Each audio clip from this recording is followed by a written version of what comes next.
আসসালামু আলাইকুম। আমি আজ আপনাদের সাথে শেয়ার করব চিকেন শর্মা রেসিপি। তো প্রথমে এখানে আমি একটা বাটিতে ২ কাপ ময়দা নিয়ে নিব। আপনারা চাইলে এটা আটা দিয়েও করতে পারেন। তারপর দিব স্বাদমতো লবণ, ১ চা চামচ ইস্ট। ইস্টটা কিন্তু এখানে পরিমাণ মতো দেওয়ার চেষ্টা করবেন, না হলে কিন্তু গন্ধ লাগবে। তারপর দিব ২ চা চামচ চিনি। এবার এই শুকনো উপকরণগুলো হাত দিয়ে মিশিয়ে নিব। এরপর আমি এখানে সয়াবিন তেল দিয়ে দিব। এবার এই ময়দার সঙ্গে আমি সয়াবিন তেলটা ভালোভাবে মেখে নিব। তারপর আমি এখানে কুসুম গরম পানি দিয়ে সফট একটা ডো তৈরি করে নিব। আপনারা চাইলে এখানে কুসুম গরম দুধটাও ব্যবহার করতে পারেন। তো ডোটা তৈরি করা নেওয়া হয়ে গেলে এখানে আমি উপর থেকে অল্প পরিমাণ সয়াবিন তেল দিয়ে এটা মেখে ঢেকে রেখে দেব। এদিকে একটা বাটিতে আমি হাড় ছাড়া মুরগির মাংস ছোটো করে কেটে পরিষ্কার করে ধুয়ে পানি ঝরিয়ে নিয়েছি। তারপর দেবো স্বাদমতো লবণ, মরিচের গুঁড়া, গরম মশলার গুঁড়া, ধনিয়ার গুঁড়া, গুঁড়া দুধ, কালো গোলমরিচের গুঁড়া, অল্প পরিমাণ আদা রসুন ও জিরা বাটা, সয়া সস ও লেবুর রস দিয়ে আমি এগুলো মাংসের সঙ্গে মশলাগুলো ভালোভাবে মেখে নিব। অবশ্যই এখানে গুঁড়া দুধ ও লেবুর রসটা দেওয়ার চেষ্টা করবেন, তাহলে এটা টক দইয়ের কাজ করবে। তো মাংসটা মেখে নেওয়া হয়ে গেলে এটা একপাশে রেখে দিব। এবার একটা ব্লেন্ডার জারে আমি একটা সিদ্ধ ডিম দিয়ে দিব। তারপর দিয়ে দেবো স্বাদ মতো লবণ, কালো গোলমরিচের গুঁড়া, গুঁড়া দুধ,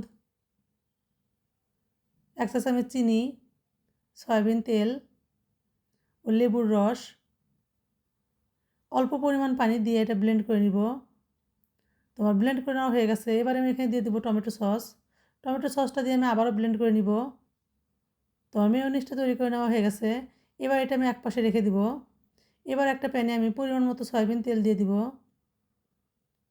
তারপর তেলটা গরম হয়ে আসলে এখানে দিয়ে দেবো মেখে রাখা মুরগির মাংস।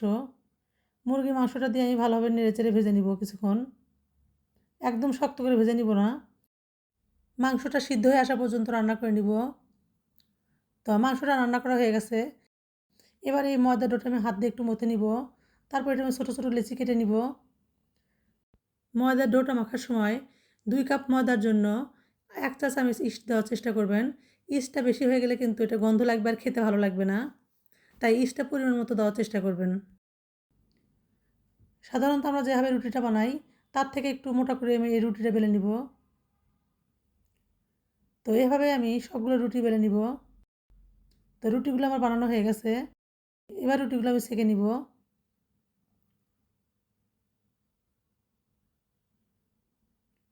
তো এটা আমি একদম কড়া করে ভেজে নিব না, হালকা কালার করে ভেজে নিব। তো সবগুলো রুটি আমি এভাবে সেঁকে নিব। তো রুটিগুলো আমার সেঁকে নেওয়া হয়ে গেছে।